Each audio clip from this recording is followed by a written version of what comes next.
Para la parte práctica de este módulo vamos a utilizar Google Colaboratory. Google Colaboratory es una interfaz web interactiva que permite ejecutar código Python en directo sobre máquinas que pone a nuestra disposición Google, en el cual podemos hacer todo tipo de análisis. La dirección web de Google Colaboratory está colgada en Moodle y nada más entrar, pues se accede a una página, como la que estáis viendo ahora mismo, en la cual nos da una pequeña explicación de qué es Google Colaboratory y cómo se puede trabajar con él. El aspecto básico a tener en cuenta es que Google Colaboratory está pensado para trabajar con el lenguaje de programación Python y nos permite crear cuadernos de trabajo en el cual podemos mezclar texto con imágenes, código y su resultado, que son muy útiles, por ejemplo, para actividades y talleres docentes como el que estamos desarrollando ahora mismo. Concretamente, he preparado una serie de cuadernos para que podáis trabajar sobre ellos y reforcéis algunos de los conceptos que hemos visto en la teoría. Para acceder a estos cuadernos colgaré también en la página web del Moodle la dirección en la cual están guardados. Entonces lo que tendréis que hacer es ir a Archivo, presionar sobre Abrir cuaderno, os va a abrir un menú y sobre este menú tendréis que ir a GitHub. En este caso concreto yo lo tengo conectado con mi cuenta personal y por lo tanto ya directamente me busca los repositorios.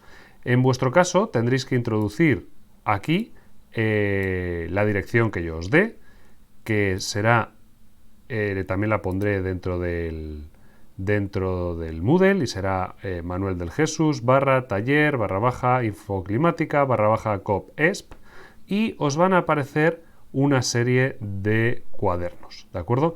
Estos 9 cuadernos son los 9 cuadernos de las prácticas que vamos a realizar y que podréis chequear. Vamos a abrir el primero, Introducción a Python. Para abrirlo le damos a este cuadradito con la flecha y nos va a abrir el cuaderno en una nueva ventana.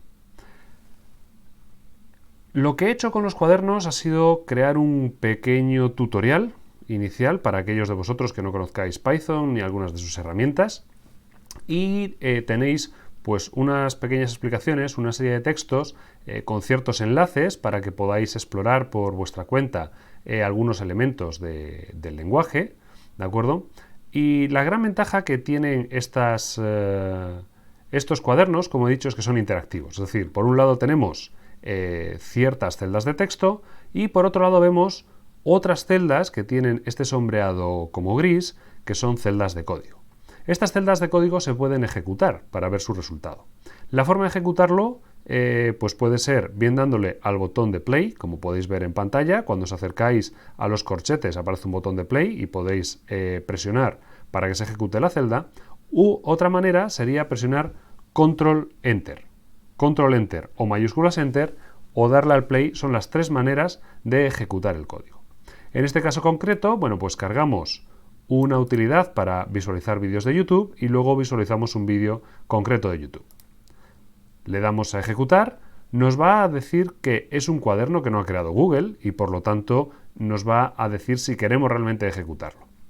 Le damos que sí, ejecutar de todos modos y él va a ir pensando. Aquí arriba podéis ver que pone conectando. Al principio tiene que conectarse con las máquinas de Google, inicializar la máquina y una vez que está conectado empieza la ejecución. Una vez hecha la ejecución, pues podéis ver que nos ha cargado el vídeo que le hemos pedido y podríais pulsar sobre el vídeo y visualizarlo, ¿de acuerdo? La idea es que este vídeo os va a explicar de forma breve y resumida cómo instalar un sistema similar a este del Google Colaboratory, pero en local, que sería Anaconda. Cuando indaguéis un poco sobre ello, veréis que el Google Colaboratory no es más que un tipo de cuaderno, que son los cuadernos Jupyter, pensados para utilizar en local, y que lo que ha hecho Google ha sido montarlos en la red para que podamos utilizarlos desde cualquier lugar. Bueno, os dejo el vídeo para que lo vayáis visualizando durante las horas dedicadas a estas prácticas de este módulo y seguimos un poco y os sigo mostrando. En este cuaderno pues vamos a hablar un poco de la sintaxis básica de Python. Entonces, pues cómo hacer operaciones con Python. De nuevo, esto es un código que si lo ejecutamos nos va a dar un resultado, que es 7.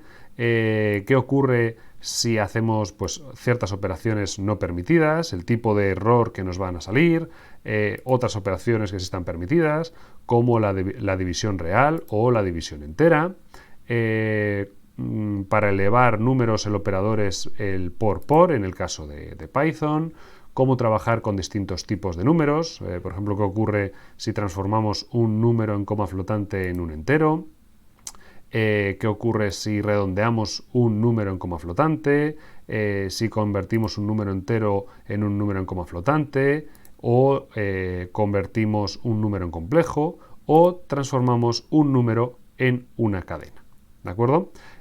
Mostramos también de qué manera podemos chequear una determinada variable, de qué tipo es. Por ejemplo, le pedimos que nos diga de qué tipo es la variable a, que sería un número en coma flotante. Tenemos funciones muy útiles, como puede ser la función print para imprimir resultados, pues funciones para calcular el máximo, funciones para calcular el mínimo, ¿de acuerdo? Y tenemos bueno, pues otra serie de celdas. En algunos casos veréis que os aparece un número de celdas ocultas. Esto es porque, como veis, tenemos estructurado el cuaderno para que vaya por secciones. Entonces, una vez que estamos en una determinada sección, si queremos verla, pues simplemente pulsamos sobre donde dice celdas ocultas y vemos que se nos despliega toda la sección para continuar en ella. Aquí tenemos pues otra serie de celdas ocultas, ¿de acuerdo? Y pues estructuras de control, bucles, cómo crear funciones, etcétera, etcétera. ¿De acuerdo? Este es el primer cuaderno del curso y os va a dar unas herramientas básicas para poder trabajar con Python. Python es un lenguaje muy utilizado en el mundo de la ciencia de datos y también en climatología, aunque en climatología, digamos, comparte protagonismo con otro lenguaje también bastante conocido, que es R. Bueno, además de este primer cuaderno de Jupyter, bueno, pues tenéis una introducción a NumPy, que es una librería para calcular y utilizar matrices dentro de Python, y también va a hablar un poco de otras librerías llamadas Stippy, que es muy útil para cálculos sobre todo estadísticos. Tenéis también otra introducción a Pandas. Pandas es una librería, vamos a abrir este cuaderno. Pandas es una librería muy útil para tratar con datos, normalmente datos que vienen en tablas, datos que vienen en distintos formatos, y nos simplifica bastante el trabajo con ello. De hecho, en algunos de los cuadernos de Jupyter, lo que nos va a pedir el cuaderno es utilizar ciertos datos. Por ejemplo, vamos a ejecutar esta primera celda, le decimos que sí, que la ejecute, y veréis que en algunos cuadernos de Jupyter lo que he introducido son algunos enlaces a ficheros.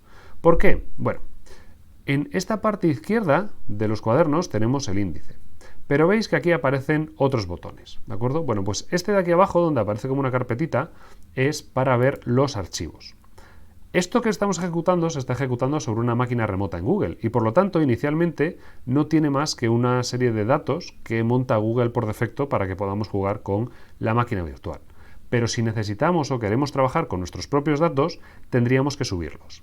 Entonces, en este caso concreto, por ejemplo, nos dice los ficheros necesarios para esta sección se encuentran en esta dirección. Si abrimos esta dirección, nos va a llevar a un Google Drive que contiene la información con la que necesitamos trabajar. Lo que tendríamos que hacer es descargar esta información, viniendo por ejemplo a los tres puntitos y dándola a descargar, ¿de acuerdo? Esto nos descarga el fichero txt llamado tabernas meteodata, le damos a aceptar, esto descarga el fichero en nuestra máquina local y ahora tendríamos que venirnos de nuevo al cuaderno en el que estábamos y cargar el fichero, ¿de acuerdo? Le damos a este primer botón, nos va a abrir todos los ficheros que tenemos en el ordenador, buscamos el que queremos, tabernas meteodata, abrimos, nos recuerda que todos estos ficheros que subamos se eliminan en el momento en que cerramos el cuaderno. Es decir, este proceso habría que repetirlo cada vez que queramos utilizar un cuaderno con unos ficheros determinados. Le damos a aceptar, vemos que ya aparece el fichero y a partir de aquí, bueno, podemos volver a la vista de índice, podríamos ir ejecutando el cuaderno de nuevo, ¿de acuerdo? Como esta máquina es como si fuese una máquina Linux, pues tenemos ciertos comandos de Linux para visualizar, ¿de acuerdo? Y aquí tendríamos donde empieza la forma de cargar los datos con pandas, ¿de acuerdo? Aquí habríamos cargado los datos y a partir de aquí, bueno, pues entre el texto y el código vamos explicando de qué manera cargamos los datos para que tengan el formato que queremos, ¿no? Vemos que los datos tienen un formato de fecha, de días, que inicialmente no se está cargando adecuadamente y tenemos que ir configurando esta carga de datos para que lo que nos resulte sea una tabla con el formato que tiene que tener a partir de la cual podemos empezar a trabajar, ¿de acuerdo? Este es otro de los cuadernos bastante importantes, ya que es una de las funciones más útiles de Python, que es precisamente esta librería Pandas.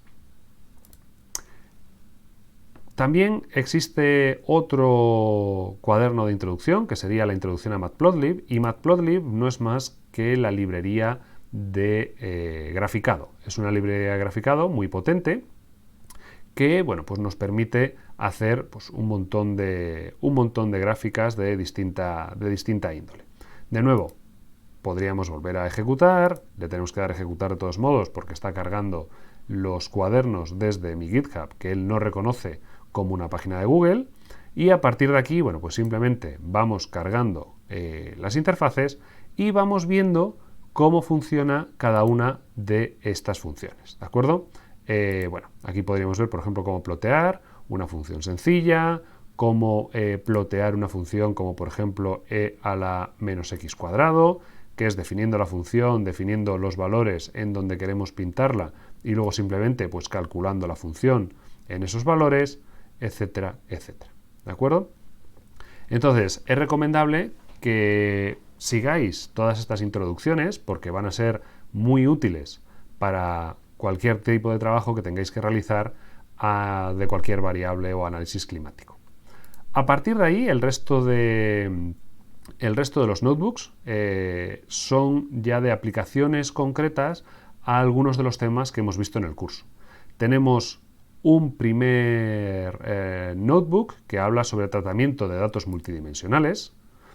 En este primer notebook lo que se hace es, bueno, pues explicar un poquitín qué son los ficheros netcdf, que son unos ficheros que nos vamos a encontrar muy habitualmente dentro del mundo de la climatología, y son unos ficheros que lo que contienen es información espacial y temporal que para visualizarlos en primera instancia, bueno, pues una de las herramientas más útiles que podemos encontrarnos sería Panoply. Panoply es una herramienta de visualización de netcdfs que es gratuita y podéis descargar desde la página web de NASA, ¿de acuerdo?